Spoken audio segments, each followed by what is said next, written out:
still swimming. So touch the fishy, touch the fishy, touch the fishy.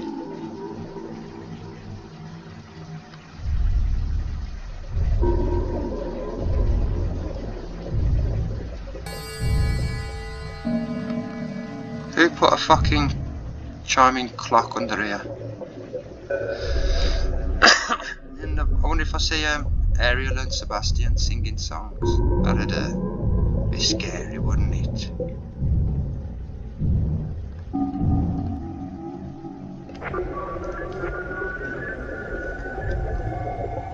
What the fuck is this?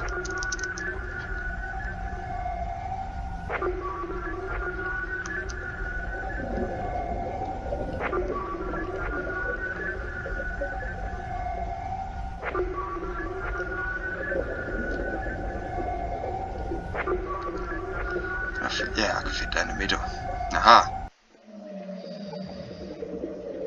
Ah! And that, but when that dad? That looks like the dad character. Yeah, we'll drown the water a bit. I don't care, why not?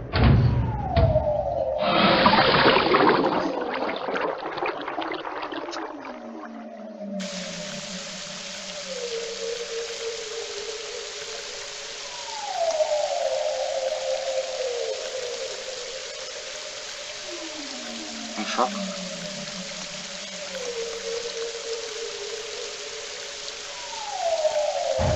Ah, duh. There's me thinking that's going through the door. Ah, there is again. Maybe Dad's behind all of this. Maybe Dad's a bastard. So can't I get off on that one at the top?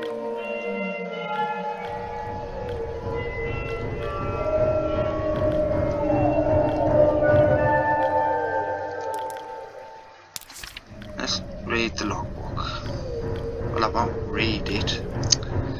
Oh, fuck it. One of my fears is deep water. Ironic when you consider the fact that I am now working on a mining station thousands of feet underwater in the Marina Trench. I've always wondered why I was afraid and reached a simple conclusion. The true fear presented here is actually going down beneath the surface into the depths. It's a combination of all our most common fears. I fear the dark. When you're at the bottom of fear the dark, sorry. When you're at the bottom of a body of water you can't see anything, it's pitch black. Have you ever tried to swim as far down in a lake as you can?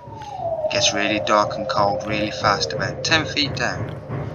But even that's nothing compared to the deepest point of the entire crust of the earth. I said bath. Located at the bottom of the Pacific Ocean. The Marina Trench, which is 38,000 plus feet. If you put Mount Everest at the bottom of the trench, the top of the mountain would still be over a mile below the surface of the ocean. Everything below you is complete darkness, as in this definitely plays into our collective fear of the dark. The fear of suffocating. Have you ever gotten to the point where you swam down too far in a swimming pool and you seriously consider the fact that you might not make it back to the top before you run out of breath? If you've ever been roughhousing as a kid with blankets and pillows and you accidentally got pinned down inside of a sleeping bag or something, and you get to that point where laughter temporarily turns into screaming, you know what a scary concept not being able to breathe is. Even if you have scuba gear on with you down in that deep dark abyss, there's a chance of could pop. Or you could run out of oxygen. You can't see and you can't really take a deep breath. Could it get worse? Yes. Fear of the unknown. There are over 1 million species of creatures in the ocean, and scientists estimate there are an additional 9 million species yet to be discovered. That means we only even know what 11% of the creatures in the ocean are. Most of the beings in the ocean are things mankind have never even seen or heard of. Who knows what could be down there? Think about a time when you were walking in a dimly lit basement trying to find something, all of a sudden something brushes up against the back of your neck. They become airborne, similar to a frightened cat, and instantly turn around and shine their flashlight to see what it was. It's never anything actually scary. But in the deep water it's always something scary. It's dark, you can barely breathe, and something just touched you and you have no idea where they just went. But there is more to fear, I'm afraid. Fear of flying insects. Imagine that as you're walking along, all of the beetles and scorpions crawling along the ground, the huge black hairy spiders then are hidden from view in the cracks, and the slimy worms and snakes that are burrowed beneath the ground simultaneously started flying anywhere they wanted. That is what the bottom of the sea without water would be like. For the strange creatures underwater, there is no up or down. Even the manliest men, even though they appear to be calm, quickly tense up and become filled with a secret fear that the bug might land on their eyeball or fly into their mouth, and that's why men try so hard to kill them. Unfortunately, in deep water, you can't see any of the undiscovered freakish flying creatures that brush up past your body as you grasp at the suffocating throat. Fear of being caught. Imagine that you're running from a bear. You'll be eaten if you are caught, and it doesn't help that bears can run faster sideways than the fastest human can run forward. When you're at the bottom of the sea, everything that is around you was built to move in water. If something truly frightening like a shark or giant squid caught sight of you, you could turn the other way and flail about all you want, but the monster will catch up with you in a split second. You can't get away from anything, even if you had the wherewithal. Even if you had the wherewithal to see and breathe, you couldn't run from danger. It would simply find you and devour you. There are lots of places that I wouldn't want to be, such as trapped in a burning house or alone in a vacuum of space. For in a burning house at least I can see, and in space, at least there aren't any creatures that could get me. How do you know that, motherfucker? There are no places in the universe that combine as many common fears as 7 miles below the surface of the Pacific Ocean. It is all because of the combination of all these fears that I am so horrified by deep water. Thank God that's the end. I couldn't be arsed with going on. Yeah, I don't like deep water where you can't see. Don't like it. I love swimming. But the deep water, nah.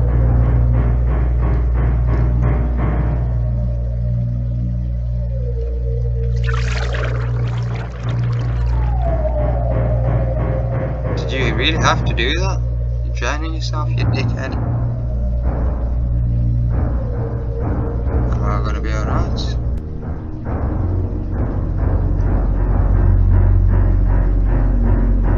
Oh, it's coming down still. Oh shit! What the fuck was that?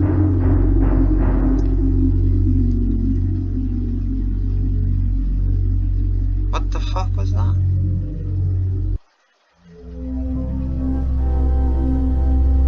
I was back. What if it was asleep? It hadn't so much as breathed since I woken up. Perhaps it was resting, believing it had finally got me. That I was finally in its grasp. Or perhaps it was toying with me after all. It had been doing just that for countless nights. And now with me under it, pinned against my mattress with no mother to protect me, maybe it was holding off, savouring its victory until the last possible moment, like a wild animal savouring its prey. I tried to breathe as shallowly as possible, and mustering every ounce of courage I could. I reached over slowly with my right hand and began to peel the blanket off me. What I found under those covers almost stopped my heart. I did not see it, but as my hand moved the blanket it brushed against something smooth and cold.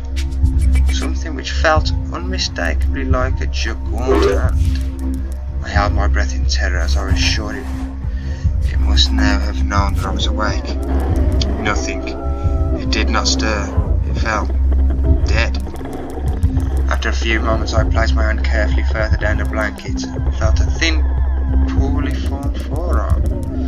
My confidence and almost twisted sense of curiosity grew as I moved down further to a disproportionately larger bicep muscle. The arm was outstretched, lying across my chest, with the hand resting on my left shoulder as if it had grabbed me in my sleep.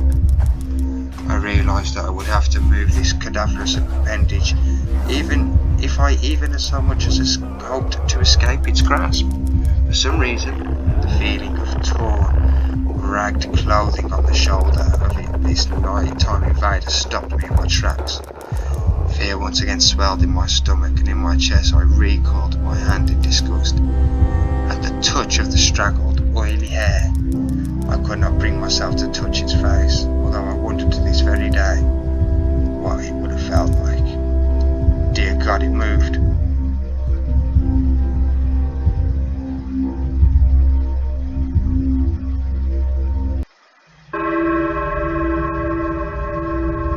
Hostia, Chapter 7.